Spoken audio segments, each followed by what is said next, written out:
మోక్ష మార్గానికి వెళ్ళేటువంటి వ్యవసాయం లాంటి పనులు చేస్తూ ఉంటే కొన్నిసార్లు ఫలాలు కలుగుతాయి. మంచి వ్యవసాయం చేస్తే ఒక వ్యవసాయం లాంటి అంటే సాధన చేస్తుంటే మంచి ఫలితాలు వస్తాయి. కొన్నిసార్లు కలగవు, ఫలితాలు కలగవు. వ్యవసాయంలో కూడా అంతే, కొన్నిసార్లు కలగవు, పోతాయి. చెదులు పడిపోతుంది, వాన వచ్చిపోతుంది, లేకపోతే వాననే లేకోకుండా పోతుంది.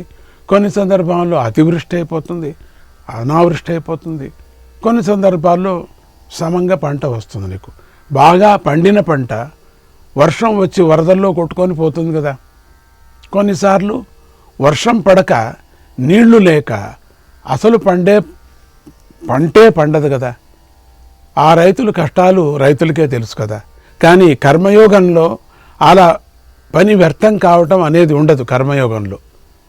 ఎందుకంటే క్రమంగా చేసుకొని వెళుతున్నాము కర్మయోగం. యోగ విషయంలో ప్రారంభించిన దానికి ఫలితం అనైకాంతికం కాదు. అంటే పొలములో పని చేసిన వాడికి తన కృషికి తగిన ఫలితం ఉంటుందా అనే విషయంలో సందేహం ఉంటుంది కదా. కానీ యోగ విషయంలో కృషికి సత్ఫలితం ఉండటంలో సంశయమే ఉండదు అనే అభిప్రాయం.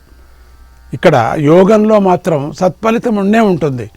అటువంటి కర్మయోగం అది. కాబట్టి కర్మయోగం అని కాబట్టి దానికి ఒట్టి కర్మనే కాదు, కర్మయోగం దాని. కాబట్టి కర్మం చేయటమే ఒక యోగం, దాంట్లో సత్ఫలితమే ఉంటుంది. కానీ ఇట్లా పంట పండిన దానికి కొట్టుకొని పోతుంది, పంట రావటానికి పోతుంది, లేక ఎక్కువ వర్షం వచ్చిపోతుంది, లేక ఎక్కువ వర్షమే లేకో అనే విచారం ఉండదు. ఇక్కడ సత్ఫలితం కలుగుతుంది. కొన్ని చికిత్సలు చేసినప్పుడు వ్యతిరేక ఫలాలు, విపరీత ఫలాలు కూడా వస్తూ ఉంటాయి. మామూలుగా ఇచ్చేటువంటి మందే మామూలుగా ఇస్తున్నాం. ఏదో ఒక రోగం తగ్గాలని మందిస్తే ఆ రోగం తగ్గకపోగా కొత్త రోగాలు కలుగుతూ ఉంటాయి. అందుకని ప్రయోగాలు చేస్తారు ముందుగా. పిల్లుల మీద కానీ, ఎలుకల మీద కానీ, కుందేళ్ళ మీద కానీ, లేక తర్వాత అయిన తర్వాత ఒక వాలంటీర్స్గా వచ్చినటువంటి మనుషుల మీద కానీ చేస్తారు. అది చేసిన తర్వాత అది ఎంత బాగుందో చూసిన తర్వాత వేరే వాళ్ళకి దాన్ని ఔషధిని ఆ మందుని ఉపయోగిస్తారు, లేకపోతే ఉపయోగించరు. లేకపోతే గుడ్డిగా ఇదే మందు దానికి ఇదే ఇంతనే అని డైరెక్ట్గా వేసిన తర్వాత ఆ రోగం పోదు, కానీ వేరే రోగం వస్తాయి. అందుకని ఇది ప్రమాదాలు ఉన్నాయి. కాబట్టి కొత్త రోగాలు కలుగుతూ ఉంటాయి కదా. కానీ ఈ యోగ ధర్మాన్ని స్వల్పంగా అనుష్ఠానం చేసిన అది జనన మరణాది రూపమైనటువంటి సంసారం అనే మహాభయం నుండి రక్షిస్తుంది అని చెప్పి భగవంతుడు అర్జునుడిని మెల్లగా కర్మయోగంలోకి దింపుతున్నాడు. కర్మయోగం అత్యంత శ్రేష్టమైనది అని దింపుతున్నాడు. నిజమే కదా. కర్మయోగం అయిన తర్వాతనే మిగతా యోగాలన్నీ కూడా. కర్మయోగాన్ని నువ్వు ఎస్కేప్ కాకూడదు, 3వ క్లాస్కి ఎస్కేప్ కాకూడదు నువ్వు ఎప్పటికీ. ఇంతకుముందు చెప్పినటువంటి సాంఖ్యాబుద్ధికి చెప్పబోయేటువంటి కర్మయోగానికి కూడా లక్షణమేమిటి అనే దానిని భగవంతుడు ఇప్పుడు చెప్పబోతున్నాడు. దానికి దీనికి దాని యొక్క లక్షణాలు ఏమిటి అని చెప్తున్నాడు. వ్యవసాయాత్మికా బుద్ధి ఏకేహ కురునందన బహుశాఖా హ్యనంతాశ్చ బుద్ధయో వ్యవసాయినాం. ఓ కురునందన, నిశ్చయాత్మకమైనటువంటి బుద్ధియే శ్రేయస్కరమైనది. చంచల చిత్తం కలవారి బుద్ధులకు అంతమనేది ఉండదు అన్నాడు భగవంతుడు. అంటే అర్జున, ఈ శ్రేయో మార్గంలో నిశ్చయ స్వభావమైన బుద్ధి ఒక్కటే. నిశ్చయ స్వభావం, యథార్థమైన ప్రమాణం వల్ల కలిగిన ఈ బుద్ధి విపరీత బుద్ధులు, శాఖాభేదాలను తొలగించి వేస్తూ ఉంటుంది. ఇది అంటే ఇతర బుద్ధుల శాఖాభేదాల పెరిగిపోవటం వల్లనే అనంతము, అపారము, ఎల్లలు లేనిది అయినటువంటి సంసారము ఎల్లప్పుడూ విస్తరిస్తూ ఉంటుంది. ఇంతకే అయిపోతుంది అనుకోకూడదు. సంసారం ఎల్లలే లేవు దానికి. ఇంతటితో అంతటితో లేదు, అది ఇంతటితో ఆగిపోతుంది, పోతూనే ఉంటుంది. అది ప్రమాణంతో పుట్టినటువంటి వివేకం చేత ఈ అనంత బుద్ధి భేదాలు సమసిపోవటంతో సంసారం శాంతిస్తుంది. అంటే నువ్వు సంసారంలో ఉండి కూడా నీకు ఈ విచిత్రమైనటువంటి ఈ బుద్ధి, నీకు జ్ఞానం దాంట్లో కలిగిందనుకో, సంసారం శాంతి. దాంట్లో ఉండి కూడా నీకు దుఃఖం కలగదు. వివేక బుద్ధి లేని వారి బుద్ధులు అనేక శాఖలుగా ఉంటాయి.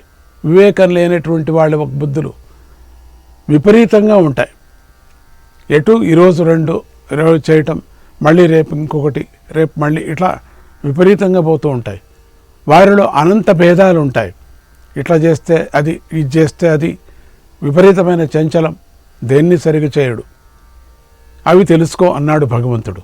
అంటే భగవంతుడు నన్ను రక్షిస్తాడు, నా భగవంతుడు అనే నిశ్చయమైన బుద్ధి ఉండాలి. నిశ్చయ బుద్ధి అంటే నిశ్చయమైన బుద్ధి. ఇంతే. మొండి అనటానికి వీల్లేదు. అది భక్తిగా, భక్తి అనటానికి వీల్లేదు. మరి ఏంటది? అది కర్మగా. ఏం కర్మం? యోగ కర్మగా. అంటే నిశ్చయమైనటువంటి బుద్ధి అనేటువంటి నిశ్చయమైన బుద్ధి ఉండాలి. ఆ బుద్ధితో అన్ని కర్మల ఫలాన్ని ఈశ్వరుడికే అర్పించాలి. అటువంటి బుద్ధితో చేసినటువంటి కర్మల ఫలాన్ని, ఏం ఫలం వస్తుందో ఈశ్వరుడే ఇచ్చాడు కదా. నిశ్చయమైన బుద్ధి ఎవరిచ్చారు నీకు? నిశ్చయం బుద్ధి లేకపోతే ఏమవుతుంది? సంసారంలో ఇష్టం వచ్చినట్టు పోతూ ఉంటుంది. ఇక నీకు ఆగటం అనేది లేదు. ఆ స్పీడు ఆగదది, ఎప్పటికీ ఆగదది. అందుకని ఇక్కడ ఉత్తమమైనటువంటి కర్మలు, నిశ్చయమైనటువంటి కర్మయోగాన్ని, అటువంటి కర్మఫలాన్ని ఈశ్వరుడికే అర్పించాలి కదా. పూర్తిగా వచ్చేటువంటి ఫలమంతా శివుడికే అర్పించాలి, ఈశ్వరుడికి పరమాత్ముడికి అర్పించాలి. ఈ విధమైన కర్మయోగాన్ని ఆచరిస్తున్నప్పుడు చిన్న లోపాలు జరిగిన, కర్మయోగంలో లోపాలు జరిగినప్పటికీ యోగం వల్ల కలిగేటువంటి ఫలానికి మాత్రం భంగం వాటిల్లదు. ఒకవేళ లోపాలు కలిగినప్పటికీ ఆ యోగం నుంచి కలిగినటువంటి ఫలం ఉందే, కర్మయోగ ఫలం నుంచి భంగం మాత్రం వాటిల్లదు. కానీ అనేక కోరికలను, అనేక భేదాలను మనస్సులో పెట్టుకొని కర్మ చేస్తే మాత్రం పాడైపోతారు. విపరీతమైనటువంటి ఆశ పెట్టుకొని, విపరీతమైనటువంటి ఆశలు పెంచుకొని దాని ఆశలు పెంచుకొని నాశనం అయిపోతారు. ఇప్పుడు ఒక బిజినెస్కి ఒక లోన్ అనుకుందాం. ఒక బిజినెస్కి లోన్ తీసుకోవాలి. మనం తీసుకున్నాం, ఇచ్చారు గవర్నమెంట్, బాగుంది. ఆ బిజినెస్ నువ్వు చెయ్యి. దాంట్లో లాభ నష్టాలు కలుగుతాయా? కలగని, పర్వాలేదు. దాంట్లో నువ్వు కొట్టుకపో, పర్వాలేదు. దాంట్లో లాభపడు, పర్వాలేదు. ఏం చేస్తున్నాం? దీన్ని అనుభవించక ముందేనే ఈ లోన్ తీసుకొని మనము దీన్ని ప్రారంభించి, దీనికన్నా ఒక కొంచెం పెద్దగా ఉండే, ఒక మెట్టు ఉండేటువంటి ఇంకొక బిజినెస్ మీద దీన్ని మనం పెడుతున్నాం, దీన్ని ఉంచేస్తున్నాం ఇట్లా. ఎందుకంటే దీని వ్యవహారం చెప్పే లోపల ఇంకెవరో వచ్చి దీన్ని బుద్ధి చెప్పారు. దీనికి నువ్వు దీన్ని చేయొచ్చు, లోన్ కూడా దొరికింది నీకు, బ్రాంచ్ పెట్టుకో, దాని పేరు మార్చుకో అని ఈ సలహాలు ఇచ్చే వాళ్ళకి డబ్బులు తీసుకుంటారు. చాలా బాగుంది అనిపిస్తుంది యజమానికి, బాగుంది, మూడో యజమానికి అనిపిస్తుంది. దీన్ని అట్లా పెట్టేస్తాడు, దీన్ని ప్రారంభిస్తాడు. ఇది ప్రారంభం అవుతూనే మంచిగా వచ్చినట్టు కనిపిస్తుంది, దీంట్లో అనిపిస్తుంది. అంటూ ఉండగానే ఏమవుతుంది? మనస్సుకి చాలా సంతోషం అవుతుంది. బ్యాంకు వాడికి గ్యారెంటీ అవుతుంది, ఇది బాగా వచ్చింది కదా, పర్వాలేదని. కానీ దీన్ని ప్రశ్నించడు, ఎందుకంటే ఇది వచ్చింది కదా, దీంట్లో వస్తుంది కదా, దీన్ని ప్రశ్నించడు. ఇదేమైపోయింది? దీని నుంచి వచ్చినటువంటి డబ్బు దీనికి ఒకటి మాత్రమే నీకు వడ్డీ అని చెప్పాడు. దీని వచ్చే లోపల 1.5 పడింది, దీనికి ఎక్కువ పడింది. దీనికి ఎక్కువ పడతానే దీనికి ఇదే చేసింటే 1కి నువ్వు సరిపోవు, దీనికి చేసావు కాబట్టి 1.5 ఇవ్వాల్సి వచ్చేసింది. నువ్వు ఆ 1.5 ఇచ్చే లోపల దీని మెయింటెనెన్స్ ఉంది, అంత పాడైపోలేదు ఇది. దీని మెయింటెనెన్స్లో నువ్వు ఈ తీసుకున్నటువంటి లోన్లో దేనికి పోతూ ఉంటుంది. దానితో మొత్తం ఇది కూడా నాశనం అవుతుంది, ఇది కూడా నాశనం అవుతుంది. లోను కట్టలేవు, పరిగెత్తిపోతావు. ఇది ప్రపంచంలో జరుగుతూ ఉండేది. ఇది ఇప్పుడు అదే ప్రకారంగా కర్మయోగంలో ఈ జ్ఞానయోగం దీని గురించి మనం మాట్లాడుకునేటప్పుడు ఒకటి ప్రారంభం చేసే లోపల ఇంకొకటి ప్రారంభం చేస్తాం మనం. దాని గురించి మనకు ఇది అర్థం కాదు, మనకు అది అర్థం కాదు. కానీ అనేక కోరికలను, అనేక భేదాలను మనస్సులో పెట్టుకొని కర్మ ఇది అది అది అన్నీ పెట్టుకొని, అన్ని బిజినెస్లు మనసులో పెట్టుకొని ఒకటే లోన్లో అన్నీ చేయటానికి ప్రారంభిస్తున్నాం. ఈ మధ్యలో ఇంకోటి ఇంకేం చెప్తాడంటే, నీకు దీంట్లో కొంచెం డబ్బు తీసి ఎవరికైనా లోన్ ఇవ్వు, ఎక్కువ వడ్డీ వస్తుంది, నీకు చాలా డబల్ వస్తుందని. ఆ డబల్ వస్తుందని చెప్తూ నీకు ఇచ్చేస్తాడు. వడ్డీ కూడా ఇస్తాడు, మనసుకు సమాధానం అవుతుంది. ఇంకా రెండవది కూడా ఇస్తాడు, ఏదో బాగుంది ఈ వ్యాపారం అని. మొత్తం వీడు పోతాడు, వాడు పోతాడు, వీడు పోతాడు, ఆడు పోతాడు. ఇచ్చినవాడు ఉన్నాడే ఎవరో బ్యాంక్ వాడు పోతాడు.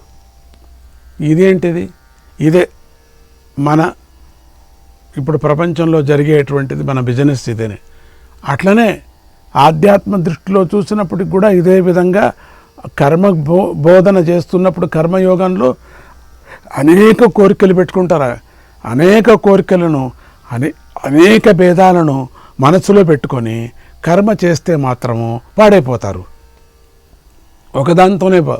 అందువల్ల కర్మయోగం చెయ్యి అని భగవంతుడు చెబుతూ, ఇక నిశ్చయము లేని బుద్ధి కలవారికి, నిశ్చయము లేనటువంటి బుద్ధి కలవారికి జరిగేదేమిటో ఇలా చెప్పబోతున్నాడు. ఇప్పుడు నేను చెప్పిందే చెప్పబోతున్నాడు చూడండి మళ్ళీ.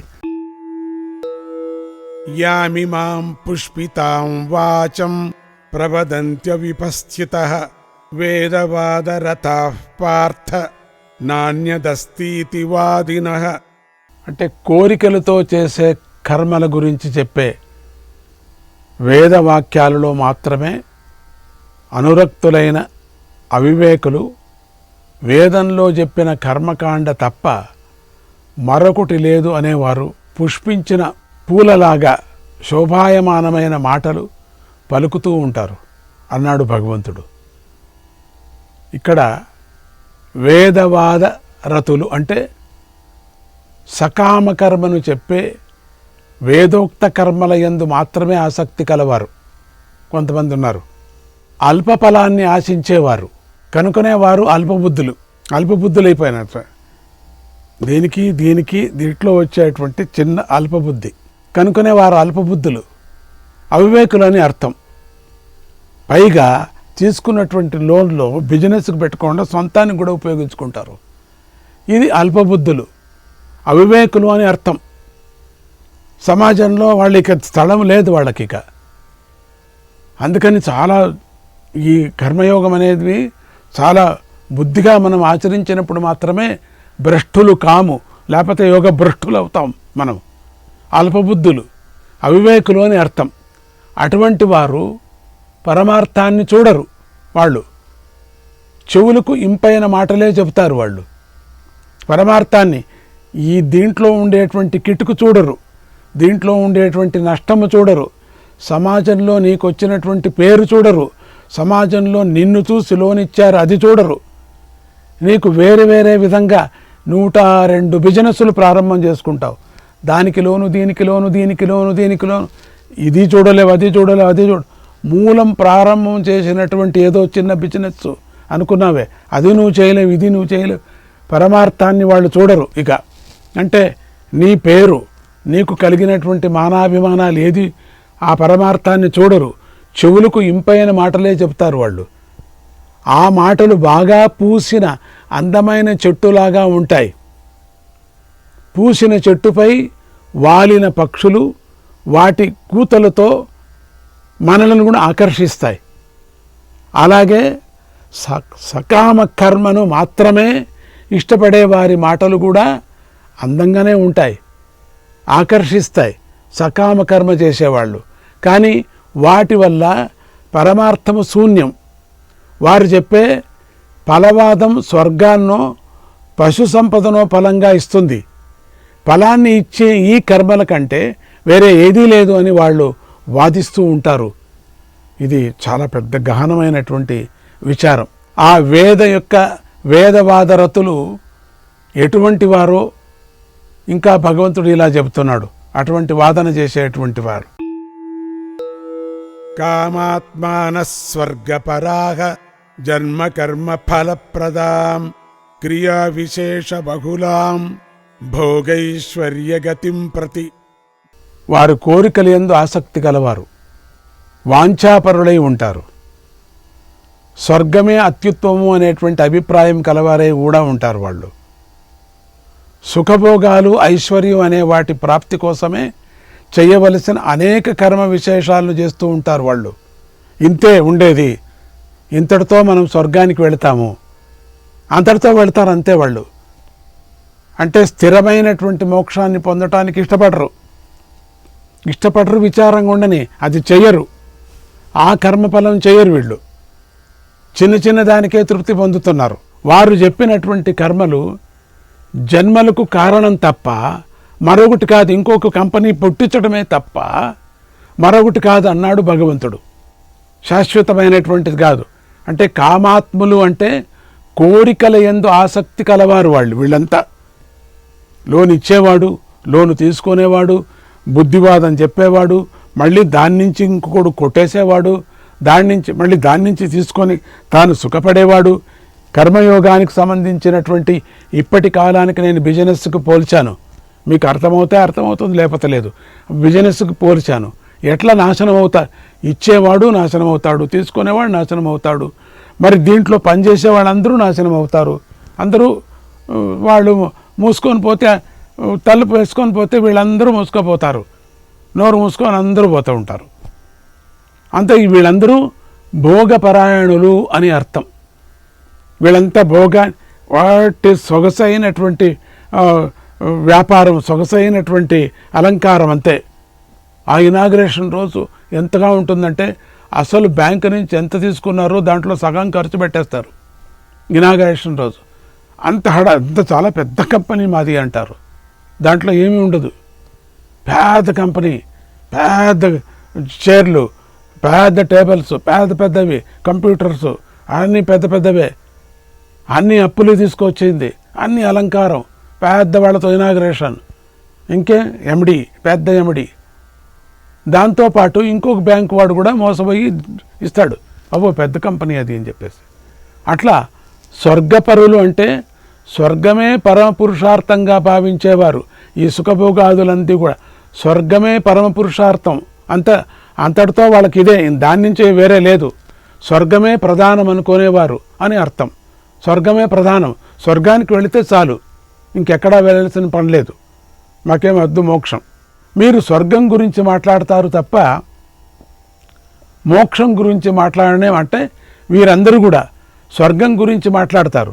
స్వర్గం ఎట్లా ఉంటుంది, ఆ బిజినెస్ చేస్తే ఎట్లా ఉంటుంది, ఎంతగా మనకు పేరు వస్తుంది ఇంటర్నేషనల్గా, ఇంతటితో ఇంతే మాట్లాడుతున్నారు వాళ్ళు మాట్లాడతారు తప్ప మోక్షం గురించి అంతకన్నా పైబెట్టు వెళ్ళేటువంటిది 10 మందికి కాదు, ఇంకా ఒక 100,000 మందికి ఉపయోగపడుతుంది మాట్లాడనే వాళ్ళు. అది మాట్లాడే మోక్షం గురించి మాట్లాడరు. కర్మలకు ఫలం జన్మ. వారి మాటలు జన్మ అనేటువంటి ఫలాన్నే ఇస్తాయి తప్ప కర్మ చేసిన తర్వాత జన్మనిస్తాయి అంతే. ఉత్తమ జన్మనో మంచి జన్మనో ఇసుకుంటూ పోతుంటాయి అంతే. జన్మరాహిత్యాన్ని ఇవ్వలేవు కదా, అంటే స్టాప్ చేయలేవు. మనకు కావలసిన జన్మరాహిత్యం. మనమంతా ఇష్టపడేదంతా 80 భాగాలు అందరూ కూడా జన్మరాహిత్యం కావాలంటారు. ఇక 20 భాగం మాత్రమే ఈ లోన్లు తీసుకొని ఇదంతా పంచాయతీ పడేవాళ్ళు అని చెప్పాను కదా, ఇంతటితో ఉంటారు అంతే. వాళ్ళు ఇంతలోనే ఉండిపోతారు, ఇక్కడి నుంచి వెళ్ళరు బయటికి. అంటే ఇక్కడి నుంచి వెళ్ళాలా మనం అంటే జన్మరాహిత్యాన్ని వాడు ఇవ్వలేవు కదా. ఇవంతా కూడా ఇది ఇవ్వలేదు, ఇంత మనం అనుకున్నంత ఇవ్వలేదు. జన్మరాహిత్యాన్ని ఇవ్వలేవు. వారి ఎంతప్పటికీ వాళ్ళు స్వర్గము, పశు సంపద, పుత్రాది ప్రాప్తి అనే వాటి గురించే స్వార్థంగా ఆలోచిస్తూ ఉంటారు. ఇక్కడ 20 బిల్డింగులు, అక్కడ పెద్ద బిజినెస్సు, ఇక్కడ పెద్ద వాహనాలు, ఇంతటితోనే ఉండిపోతున్నారు. వాళ్ళు గురించి స్వార్థంగా ఆలోచిస్తూ ఉంటారు. ఇది కావాలంటే ఇది చెయ్యి, నీ ఇష్టం. ఇది కావాలంటే ఇది చేయను, అది కావాలంటే నేను చెప్పింది అది చేయి అని ఒక్కొక్క దానికి ఒక్కొక్క ప్రత్యేకమైన క్రియ అంటూ అనేక కర్మకలాపాలను చెబుతూ ఉంటారు. భోగము, ఐశ్వర్యం అనే వాటిని పొందటానికి సాధనలైనటువంటి ప్రత్యేక కర్మలు అనేకం చెబుతూ ఉండే ఈ మూడులు సంసారంలో మరణిస్తూ పడుతూ ఉంటారు అని భగవంతుడి అభిప్రాయం. శ్రీకృష్ణాయ పరమాత్మనే నమః.